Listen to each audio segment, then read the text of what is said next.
Hey everyone, it's Mara and it's Sharing Wellness Promoting Health Wednesday. So remember, the information I'm presenting is for educational purposes only. I'm not here to treat, cure, or prevent any disease or illness. But tonight we're going to talk all about pH, how it relates to energy, how it relates to healing, acid versus alkaline, and maintaining balance. So pH is a measurement of the acidity or alkalinity of a solution, whether it's the soil, your blood, your urine, saliva, your pool water, the pond water. It's just a measurement of how acidic or alkaline a solution is. It's measured on a scale of 0 to 14, and 7's neutral, which means it's not acidic, it's not alkaline, it's right in the middle, it's neutral, and a lot of water is neutral. If you go below 7, you're tending toward an acidic level. If you're going above 7, you're becoming more alkaline. And pH controls a variety of things throughout nature, including energy, the uptake of nutrients and minerals, many biological functions, microbial activity, and the behavior of many other chemicals.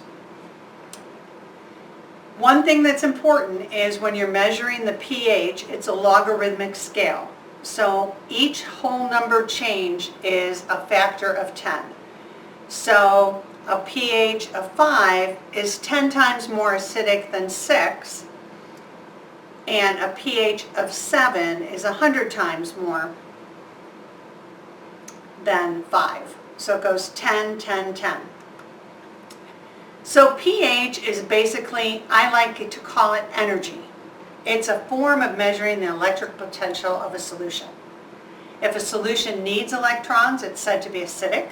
If it has electrons, it can donate it, and it's said to be alkaline, because you either have too many or not enough.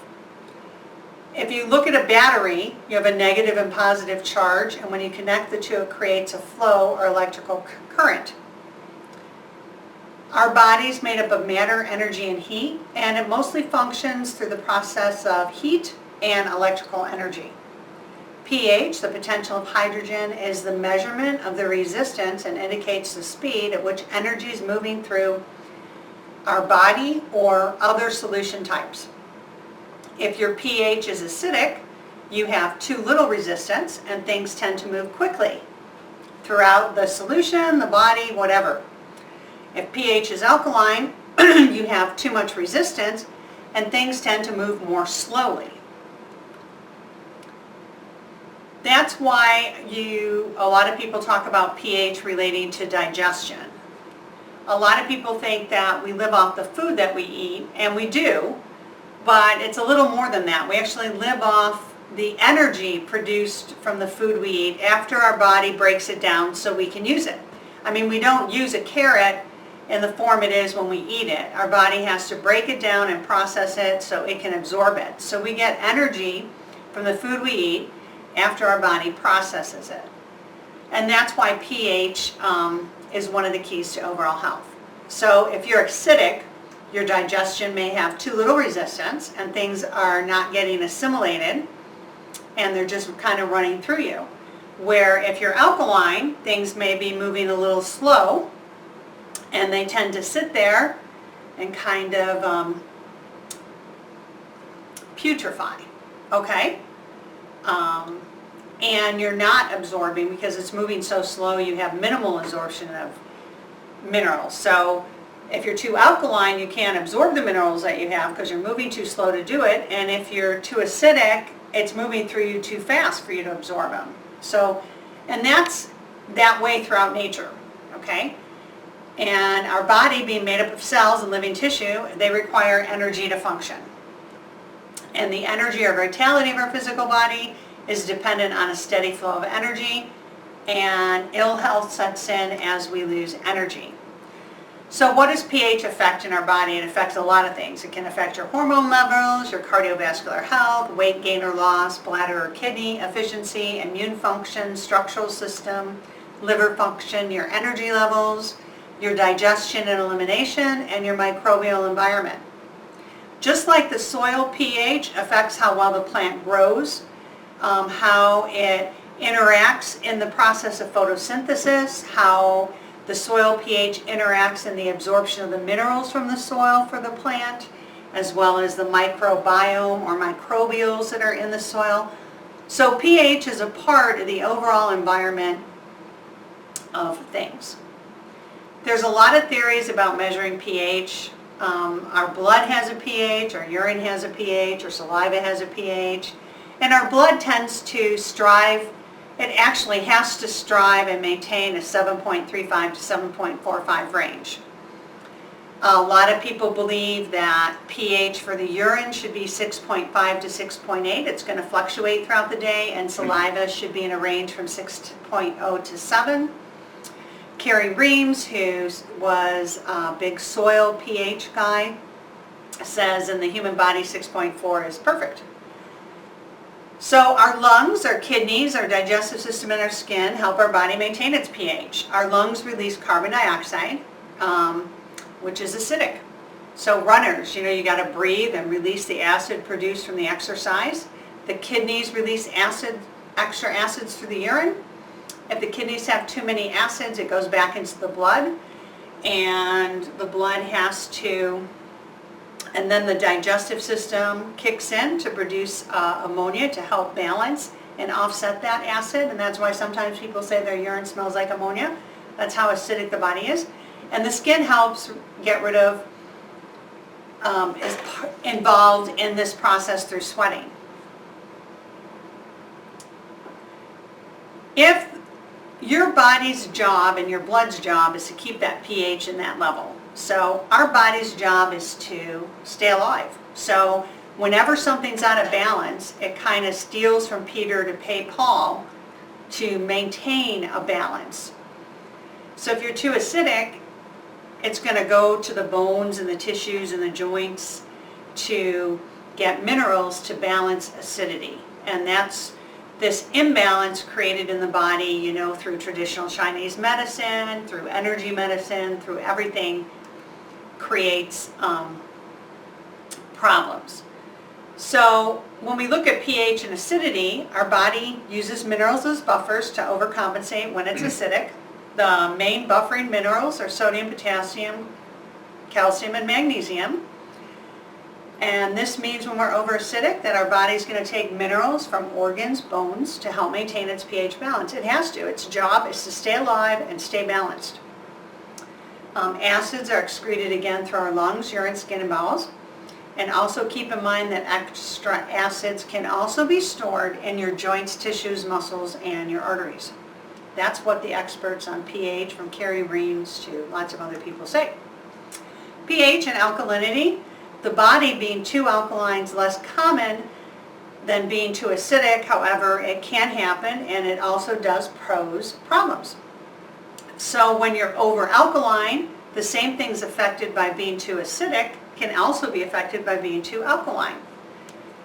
The only thing, when you're acidic, there is a faster tendency to go back to alkalinity than there is to go from alkalinity to more acidic, because when you're acidic, things are moving fast, so you can switch things quicker.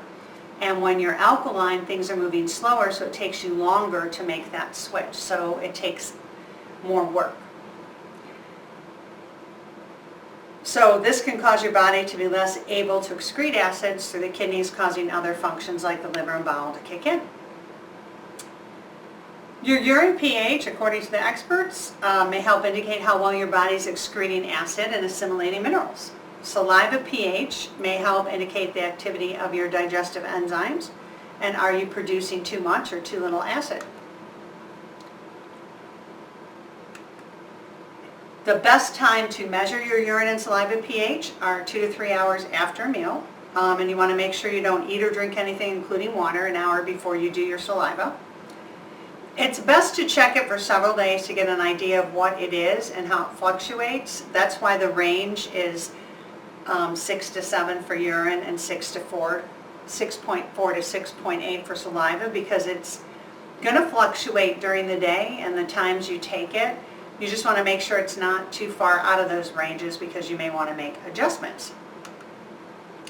So if you do this over a couple days and you decide, I'm not running in that range. I'm running more like a 5.5 or 6 in urine and 6.2 in saliva, then maybe you're thinking you're a little too acidic because you're below 6.5.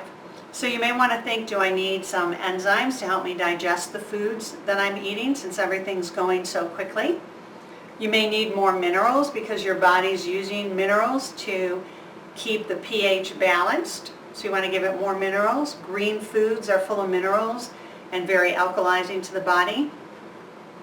A lot of things contribute to acid in the body, like stress, over-exercising, being in chronic pain, not feeling well, because those cause stress and fear and emotions. So you may want to make sure that you're managing your stress and you're not over-exercising. And you may want to add some lemon water to your day, especially in the morning, because lemon is very alkalizing to the body. And if you're super low on energy, you may want to add some B12. I like to tell everybody, whether you're too acid or too alkaline, to kind of focus on a 80% alkaline and 20% acidic food diet. If you're too alkaline, so you're above 6.8 all the time on urine and saliva, again, you may need some enzymes to help break down those foods and increase the process of your digestion. You may also want to help your body detox. Dry skin brushing is great for promoting circulation and lymph, stimulating the lymph. I love the Chi machine for that because it really moves the body in a rhythmic figure-8 motion, promoting circulation and promoting the movement of the lymphatics. You want to add a green drink to help your body balance the pH. Maybe you want to add some ascorbic acid, vitamin C, maybe some flaxseed oil. Maybe you want to consider adding a probiotic or eating fermented foods to promote the good bacteria in your gut, since things are tending to stay in your system longer than they need to. You can also add a drink a day of apple cider vinegar and honey to your water, a teaspoon of each. And again, if you're low on energy, you may want to add some B12. If you're really alkaline, you may want to go temporarily away from the 80-20 food rule and eat more acid-forming foods and high-fiber foods to absorb the toxins. You also may want to decrease red meats, cheese, nuts, and nuts butter. They take longer to digest, and remember, you're alkaline, so things are moving slowly. So that's about it. Those are my tips for you on pH and pH balancing. There's an article on that in a pH book. I also want to share a little bit about the E-Power with you, because E-Power is about balancing the energy of the body. It uses low frequency, high voltage, which interacts with our body, creating an energy the body can use, promoting balance. So it's a super high frequency, low voltage, negative potential machine that can help our bodies activate the powerhouses of our cells. So you may want to learn a little bit more about that too. So thanks for joining me. Next week I'm going to talk about the skeletal system, and I hope you're finding these Sharing Wellness Promoting Health Wednesdays informative. Have a great week. Thanks.